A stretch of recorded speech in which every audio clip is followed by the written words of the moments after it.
pleased to have on the line with us Robert S. Harrison. He is the CEO of the Clinton Global Initiative, the website clintonfoundation.org/Clinton-Global-Initiative, and on Twitter @Clinton Global. Robert, welcome to the program. Thanks very much, Thom. Could you, I think there's been such an incredible, mind-boggling, breathtaking lack of discussion of issues and details beyond, the bizarre crap that Donald Trump has been throwing out recently, that the actuality of the Clinton Global Initiative and of the Clinton Foundation, for that matter, is largely unknown, I think, to most people. I mean, people know it exists, and they know the nasty things Trump et al. Have been saying, but they don't really know who you guys are and what you do. Can you tell us? Sure. I'm happy to, and thanks for the opportunity. When President Clinton created the Clinton Global Initiative back in 2005, he did it because he had seen a gap in the dozens and dozens of conferences that he had gone to over many, many years in public service.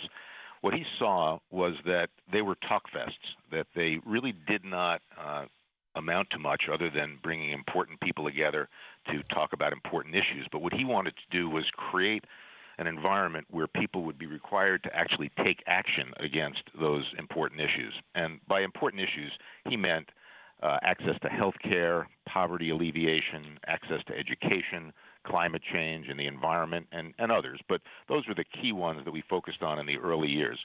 And what he did was create an event which brought together over 1,000 world leaders from the public sector, the private sector, and civil society. And he had one requirement, and that was that everyone who attended had to make a commitment, something which was new, specific, and measurable, to address one of those big challenges: health, poverty, climate change, education, et cetera. And that became the defining feature of the Clinton Global Initiative. Over the years, we've now been in existence for 11 years. Our members have made over 3,500 commitments. They're operating in 180 countries, and they're positively impacting about 430 million people. Wow. So this is like taking the Council on Foreign Relations or the G20 or the Bilderberger or whatever, these conferences, these kind of Davos, and saying, sure, we'll all get together and speak about, our opinions about what's right and wrong with the world. But hey, if you want to be part of this one, you're going to have to actually do something. You're exactly right, and that was the big gap that he saw back in 2005. And I think what's happened over the years is that the landscape really has changed, and many of the conferences that exist today do incorporate the elements that he thought were important back then. Many of them talk about making commitments or making pledges to address important issues, so they bring an action orientation today that they maybe didn't in the past. Many of them talk about creating partnerships and cross-sector partnerships, in other words, public-private partnerships or partnerships among philanthropies and NGOs and government entities and private corporations. There's a lot of discussion now about corporations engaging in profit for purpose, doing well and doing good at the same time.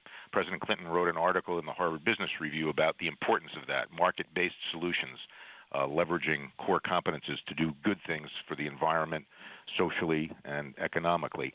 So a lot of those themes that he wanted to bring into the philanthropic discussion have now become part of what many, many others talk about. So I think he, in a really meaningful sense, can say he can declare victory after 11 years. Yeah. Where does it go from here? Where does it go from here if Hillary Clinton is president, and God forbid if she's not? President Clinton announced a couple of weeks ago two changes to the Clinton Global Initiative. One is that we're ending our annual meeting after this coming one. So this will be our 12th and final annual meeting. But number two, he will be continuing CGI University. That's a version of CGI that goes back to 2008 when we had our first one on the Tulane campus, and since then we've had one on a different university campus each year. And the idea of creating that in the first place was to bring together college students, the next generation of leaders from all over the world, and have them adopt the commitment-making model that originally took place at the annual meeting. So that will continue on an ongoing basis. And then we will, of course, provide support to all of our members and commitment makers who have these 3,500 commitments operating in 180 countries. We will provide ongoing support to help them improve their commitments. We'll use our portfolio of data that we've accumulated to give them advice on what works and what doesn't work so well, who are good partners and who are not so good partners, so that we can continue to improve the operation of commitments in the world. The major critique of both the CGI and the Clinton Foundation coming from the Trump camp and particularly the conspiracy, you know, the kind of Alex Jones centered folks around him, has been, and it's made its way into the mainstream media, as you well know, that there are aspects of this that are a, quote, pay-to-play or pay-for-play or whatever operation. Can you address that? Yeah, sure. I actually believe that I'm witnessing two parallel universes. The first one is the one that I operate in and the 100 full-time staff at the Clinton Global Initiative operate in, and that is working with our members every day to help them make and improve their commitments to address real challenges in the world: health, poverty, climate change, education, the environment, the ones that we talked about earlier. And then there's this other universe that I see in the newspaper on more than one occasion, which alleges, presumes some sort of suspicion or guilt that there's this pay-to-play. And I have to say that I am not aware of anyone on my staff that has ever done anything like selling access to anybody. But what I read about is these presumptions of wrongdoing. I don't think, at least to the best of my knowledge, nobody has ever gotten anything from the State Department because they supported the Clinton. Well, I think if there was even one example, everybody would know it right off the tip of their tongue. I mean, I can say Donald Trump, Pam Bondi. I mean, it sure looks like there's a pay-to-play there. But, right. But nobody is saying, oh, you know, Bill Clinton and so-and-so, right? I just don't see it. I just, you know, it's just all this vague. Some of the names that, some of the names that have appeared in some of the stories are people like Muhammad Yunus, who, of course, is a member of CGI, but also a Nobel Prize winner, Melinda Gates, who is one of the most philanthropic human beings the planet has ever seen.